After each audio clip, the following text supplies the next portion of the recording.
Monday Football Digest too. Of course, I'm here with Hadi. If you heard me talk about a Liverpool guy, a certain Liverpool guy, yeah.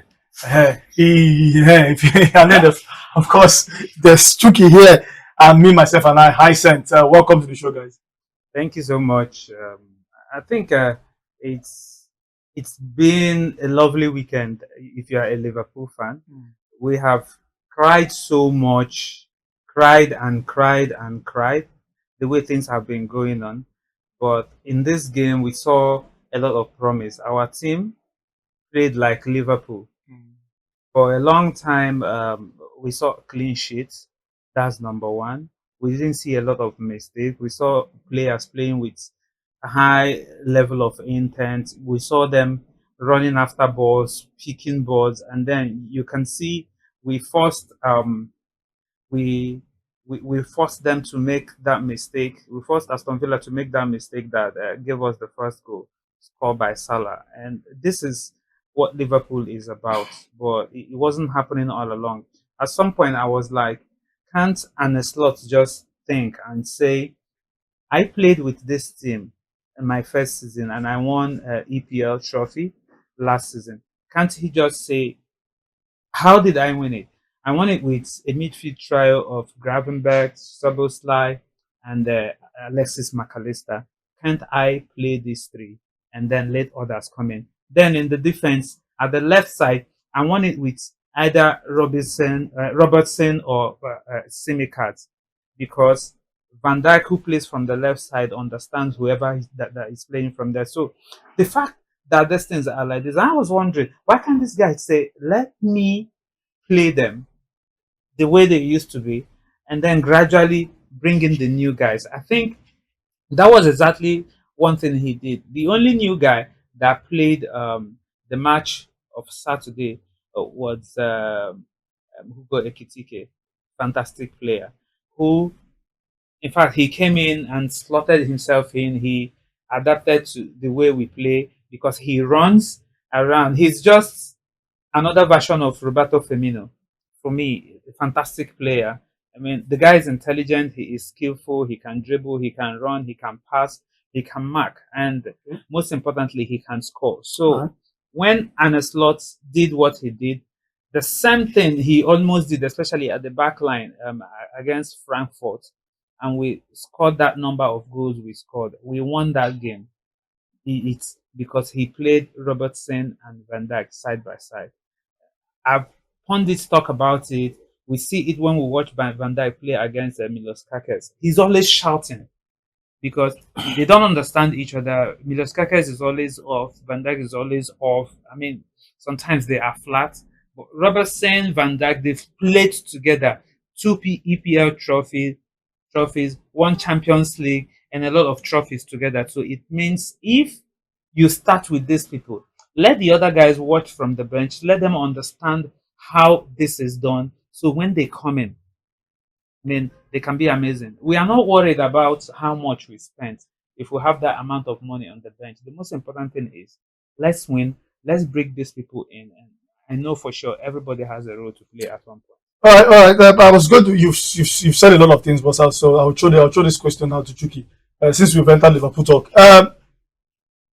there's something in my head that says this is just one of those games where you've lost a lot of games and let's just bounce back. Any other way, let's just bounce back. Do you see this as Liverpool actually coming back, to what we saw earlier this season, or it's just one of those games where you've lost a lot and this one just let us win and continue our season? Well, that game against Aston Villa it was one of those games where we made a lot of mistakes. We couldn't just afford to lose was it 5 straight EPL games? Yeah. So they had to come back and let's go back to the drawing board. And Aston Villa they were very serious because they defeated Man City just one match ago. So coming up against an Aston Villa side that weekend, that match was something that Liverpool have to just make sure they get a clean sheet and a win. If not, they talk for not even pass the team they talk now. But will I say that game is now seeing Liverpool bounce back? I don't really think so. Let's just watch their next game. I said it's about United. After winning their first 3 games, I was like, yes, something will never click for that machine.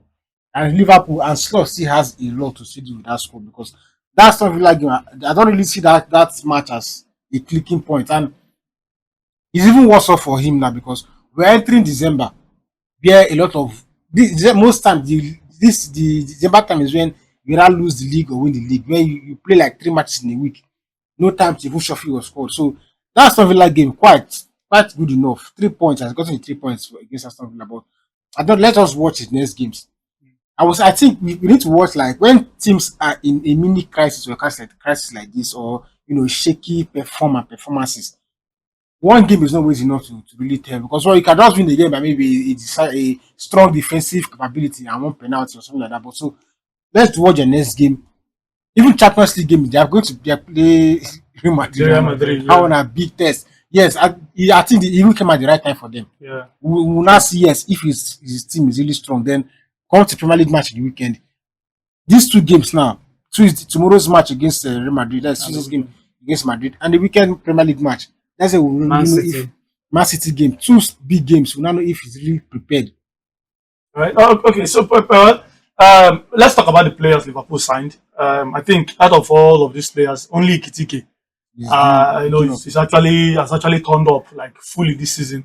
We've seen glimpse of what Frimpong can offer. I think Frimpong had a very good preseason with Liverpool, and then came in and I think he scored a goal this season for Liverpool too in Yeah. the Premier League.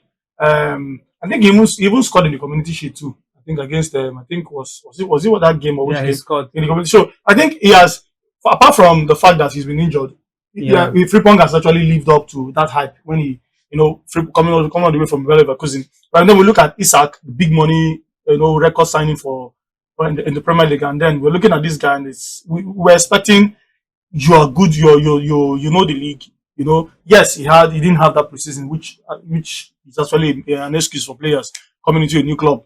But do you think that that Liverpool have actually, they've actually really not spent their money wisely in terms of the kind of signings? I won't ask Hadi, he's a Liverpool fan. I'm going to ask you.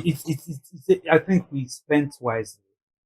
The signings they've made, do you think those signings, see how they had to come back to the normal team, the usual team, Robert team, usual team that won them in the wasn't before, they had to come back there. So what if these players were sold? Can we say, can we now call it a very bad transforming market for Liverpool? I won't say it's a bad transfer market because like you said, they spent wise. They went into the market, checked the players they needed to fill positions because last transfer window, that is an slot fresh transfer window. They didn't do much business. They didn't do much business actually. So coming into this season, there's enough funds now. They won in Premier League and maybe some funds this year. Let us get players and the regular team clubs do so that this team, the firepower around this team will be stronger. Where did not go wrong? Ekitike was brought in, he hit his form. Alexander Isak seems to still be struggling. Now, one person I'm really most supported is Milos Kekes because I didn't really feel in shy for Bowman last season. I didn't really feel he's now up to that level of just enter Liverpool first team. I thought he was coming to come and play second field to Robertson. But they wanted to sell Robertson stuff. I thought he was coming to come and play second field to Robertson, but now he's not even in charge. He's not the first choice, fullback there ahead of Roberts, and he's really struggling if you watch it. So did they spend wisely? I would say yes.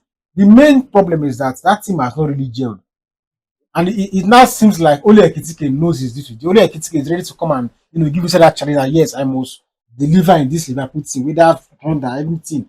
I must. The rest are still find difficult to like put themselves and impress themselves into the club, and that's why I think Anslot has not run into a crisis of his own starting lineup. He doesn't really know who to put in the midfield, which team exactly will even give him results. He's not really sure.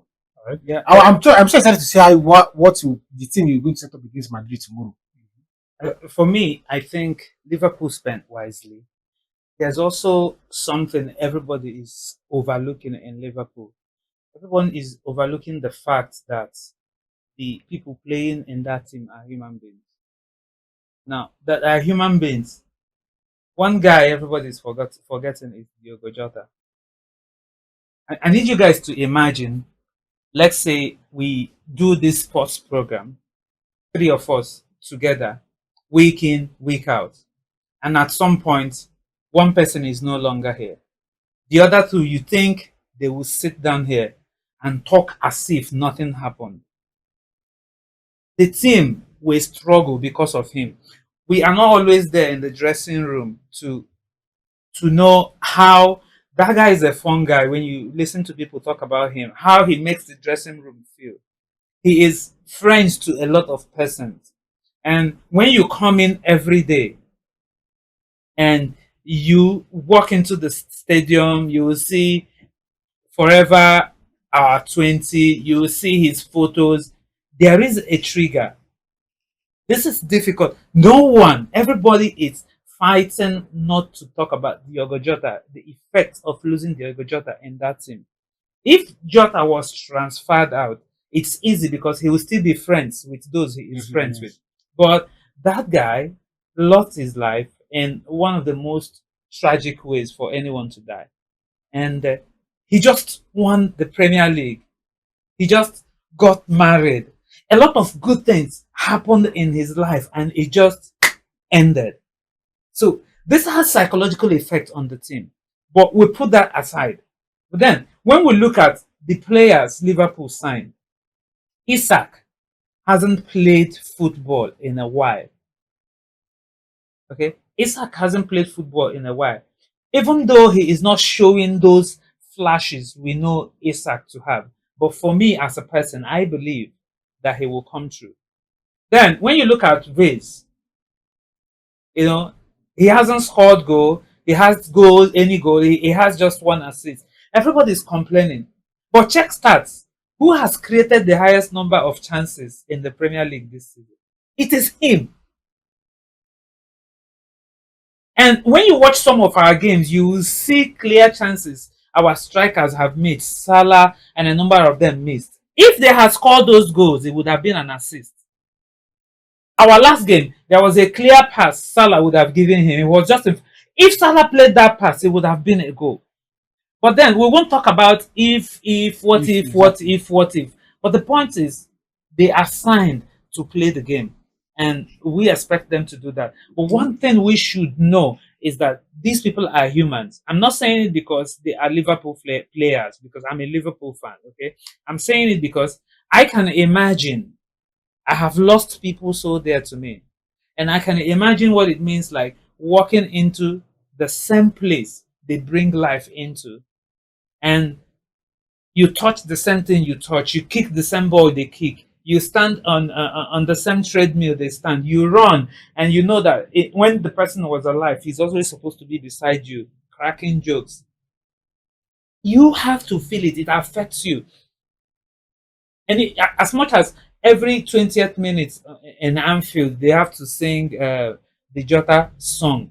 Yeah, as much as it gives you goosebumps, it makes you feel like, okay, let's fight for this guy and all of it. But then, we will never forget. Right? Yeah. Well, of course, I agree that there are factors to it, but I also, from a perspective that I've talked about all week with some persons, I've said we're talking about a team that needed a breath of fresh air when you talk about players, and you brought in Isak, you talked about Isak, Hitike, Frimpong, and then Kekes with Fleury, and there's an expectation from these players to come in and lift the spirit of players. These players do not know Jota. And this is the argument I have brought up. These players do not know Jota. These players are players but when we look at performance wise, for Fleury, I'm not very heavy on Fleury because I don't judge a midfielder by just goals. I'm not very heavy on him, but I look at the performance, I look how they lead the attack, because of course I look at how they lead the attack from how midfielders actually lead the attack from midfield, how they open spaces for the strikers, or just that I watch the general play. So, but I think the new players that Liverpool have signed, your club have signed, need to step up more than what we've seen so far. This is like we're entering December, and they need to step up. Players like Isak is not playing the Premier League for the first time. Yes, the preseason is not. That one is there too. Kekes himself has been a shadow of himself for what we saw from Bournemouth. Frimpong, of course, I've made the case of Frimpong. He's been good anytime he plays for Liverpool. Even Kekes, Yeah. I don't think Kekes Shouldn't start. Kekes is He himself. shouldn't I don't start think to shadow me. of. But if you can't compare the pressure, that was on him to deliver in Bournemouth. In So Bournemouth, what is happening in No, Liverpool? it's different. I saw Madueke nearly take this guy's life. Madueke against Arsenal. Madueke, if it was, we know what Robertson suffers sometimes when he plays against Saka. Imagine what Saka against Keke is there. And it's not just that. I've seen him against wingers this season. It's been that you see that struggle for him to go forward and come back. You see that thing is But not the there point for is, him. that's one of the things he is known for. It's one of the reasons we sign him. Sometimes when I complain about Kekes, I'm like, this guy is known to put in beautiful crosses inside 18-yard box, and we are not seeing that. But on the other hand, there is something happening on that left-hand side of Liverpool team. If you watch, when Kekes especially plays with Cody Gakpo hardly drop those balls. Instead, when Kekes make the run, Gakpo will usually use that run as a decoy. to cut As a decoy, inside. yes. You understand? Now, when Robertson, when what's our Diaz. Greek, no, our Greek scouts, Tsimikas, yeah. Robertson, Tsimikas, when they are there, it's always different. You always see Gakpo run, put the ball back to them, or they run, Gakpo puts the ball over. In most cases, when I watch, I see Kekes run, I'm like, Gakpo, play this ball. Gakpo has understood something that if he can cut in and shoot, he scores in most cases. And that is basically what he's doing. So Kekes is not getting most of those balls. But if he gets more of it and then he's not crossing fantastic, but then I'll start judging him. But then generally, I think the team is not playing well. When you see the hunger is not there, the intent is not there. They lose balls. Yesterday for a while, and on Saturday for a while was one of those days Liverpool could complete fantastic passes, tap the ball like 10 times and they don't lose the ball. Previously, 1, 2, 3, they lose the ball. 1, 2, 3, they lose the ball, and you want to cry. I remember wanting to stream the match with my wife's phone against Brentford, and I always say my wife, "Okay, can I have your phone? I want to stream this game," and she will be like, "Why you they waste time when I go still lose?" My God. And I think she said that against Aston Villa when I took her phone because I was just too tired to get off the bed. So I wanted to stay there and stream the game. And she said, "Every day you beg phone and still lose match." And I said, "God forbid, it's not how much." And then we won the game. But that's the fun part of football anyway. Okay, so of course, Liverpool fans, football fans, let's say your thoughts. What do you make of this Liverpool's victory? Is it back to what we know them to be, or is this just another game that they've won? We look at some of the factors for why what Liverpool struggles this season.